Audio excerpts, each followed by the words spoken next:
You're listening to the Stoic Philosophy Podcast, practical wisdom for everyday life. I'm Justin Vacula, and this is episode 46, titled Loneliness.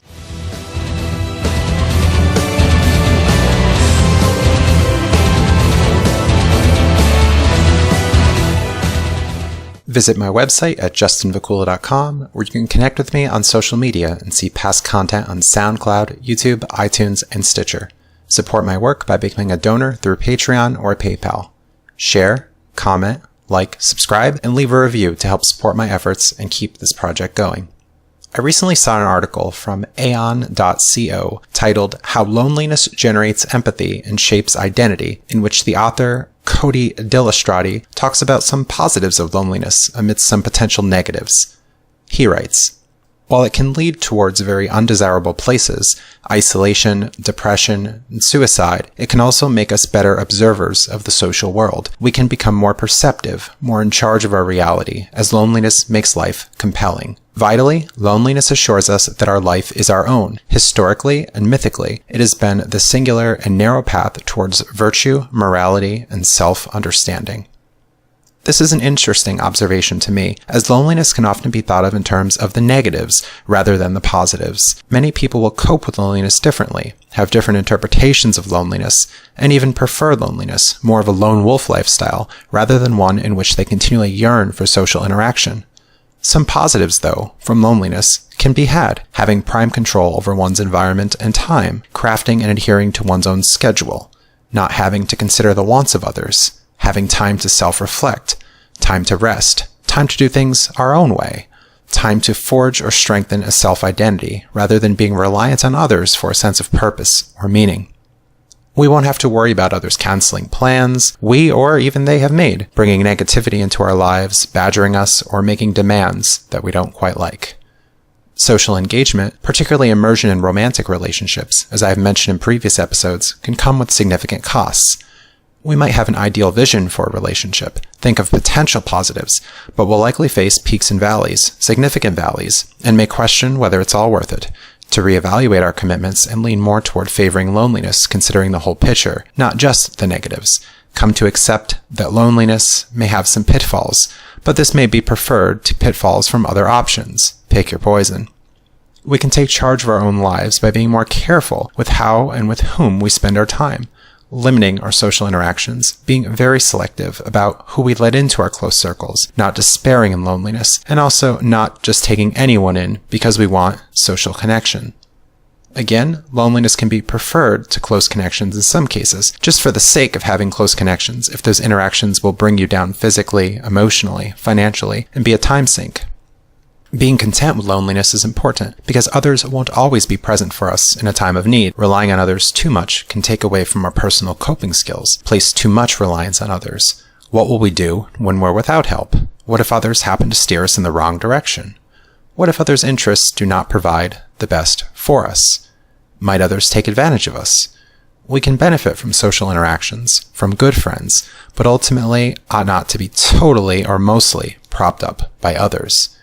We can aim for a healthy mix of self-reliance and social benefit, perhaps even looking to the wisdom of people from modern and ancient times to find wisdom, to find refuge in the thoughts of others who can help us live a better life. We can escape loneliness in a way by consuming books, podcasts, and other material in our own time, on our own terms, and find benefits without the human-to-human interaction. Returning to the Aeon.co article, the author notes that loneliness can be essential for self-reflection. He writes, it can be a space of reflection that is hard-won, a form of wisdom, a master emotion that colors all other emotions. Importantly, I now feel that without a willingness to face loneliness, we forfeit our freedom.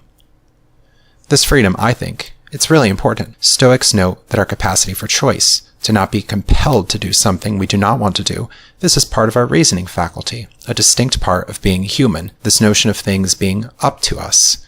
We can reflect on an element of control we have in our lives, rather than being pushed and pulled by people or things around us. We can take responsibility and make choices to work toward bettering our lives.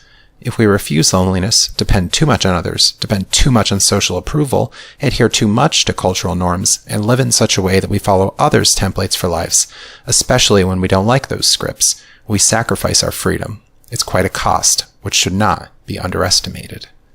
In our own time, without others, without interacting face-to-face, we can engage in hobbies, watching videos, movies, Netflix series, reading, exercising, listening to podcasts, as I mentioned. We can create content, learn languages, play games, engage in money-making pursuits. There are so many options. Let's not talk about being bored, having nothing to do, and only feeling fulfilled if others are present. Let's not rely on others to be occupied, to need face-to-face interaction to make good use of our time. Let's look to Stoic texts for some thoughts on loneliness. In his letter titled On Living to Oneself, Seneca echoes themes of self-reliance, being in control of one's life, and acceptance. He writes, "Avoid the many, avoid the few, and avoid even the individual," seemingly urging his friend Lucilius to be careful about his interactions with crowds, close friends, and even himself. This draws awareness to a truth about the human condition, that all individuals are flawed, and some degree of keeping oneself in check, being vigilant, being humble, looking for outside guidance, while still maintaining an individualistic spirit. Moderation, we see, here and elsewhere in Seneca's letter, is an important virtue. Seneca notes that we can, as he writes, make a wrong use of our loneliness in grief, fear, shame, anger, and desire, that negative, excessive emotions can be dangerous if not tempered by oneself or others.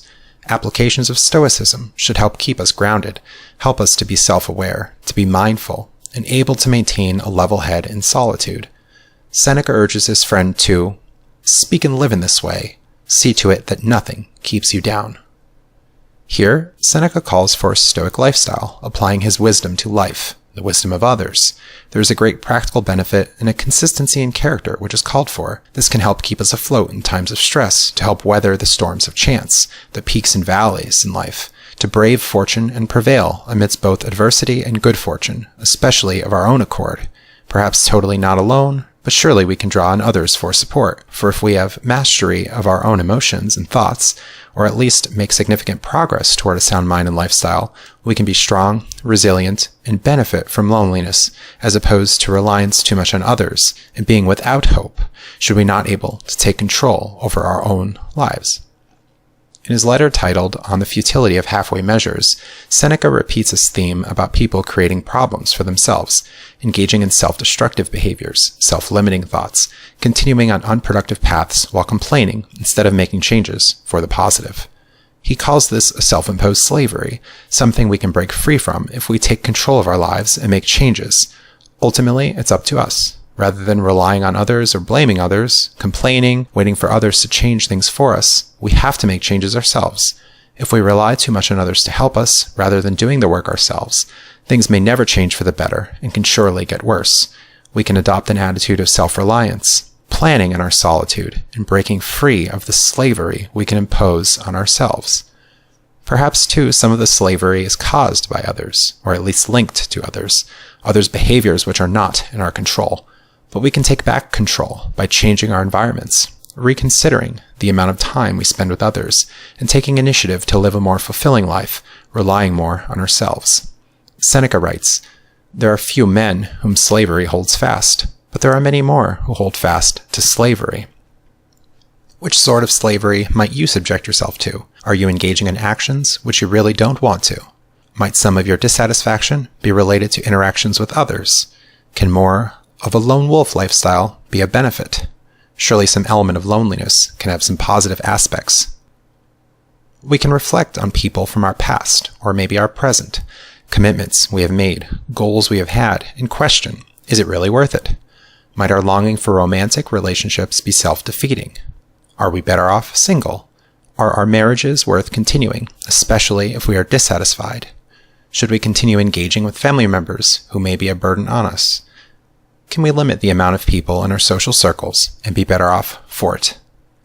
The Anathema song, Looking Outside Inside, seems to feature a character who questions the worth of his social engagement. He is in a confused state, noting some negatives of his interactions with others, and even after trying to change, the same patterns happen. The lyrics note, "Twisted face of fading beauty, count the cost of suffering. Cannot see the day before you, only feel what's deep inside. Try to change, it makes no difference. Didn't want it, didn't need it, didn't want it, Tired of life, flying high, you caught me in your eye. Disintegrated, incinerated, this is not how I want to be.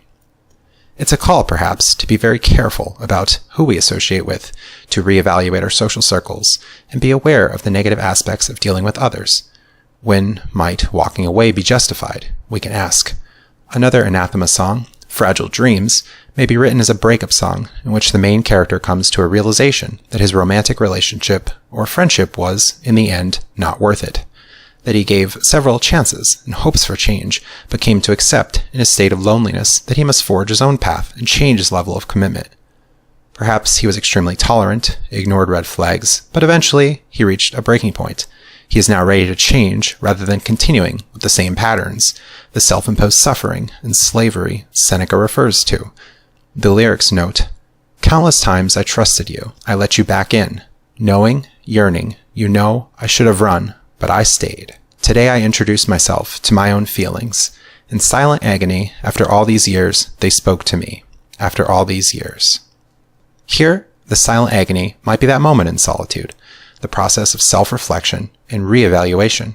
A benefit came from that time alone, to accept the bitter pill of reality and break free from the negativity, looking for new meaning, looking for new purpose. It takes courage. The struggle may be tough, but if the negatives outweigh the positives and call for a bold change, we must make the right decision to have more peace of mind and a more content life. Rather than lamenting loneliness, we can see positives which can come from it, and realize that a life including a large degree of social engagement and reliance on others can have its downside. We can keep a close circle of friends, be careful about who we associate with, and be content with our own thoughts and our own company. Thanks for listening, and stay tuned for more content. Visit my website at justinvacula.com, where you can find links to my social media portals and see past content on SoundCloud, YouTube, iTunes, and Stitcher. Support my work by becoming a donor through Patreon or PayPal. Share, comment, like, subscribe, and leave a review to help support my efforts and keep this project going. Podcast music, used with permission, is brought to you by Phil Giordano's symphonic metal group, Fairyland. The song titled Master of the Waves is from their album Score to a New Beginning. Find more information in the show notes. Have a great day.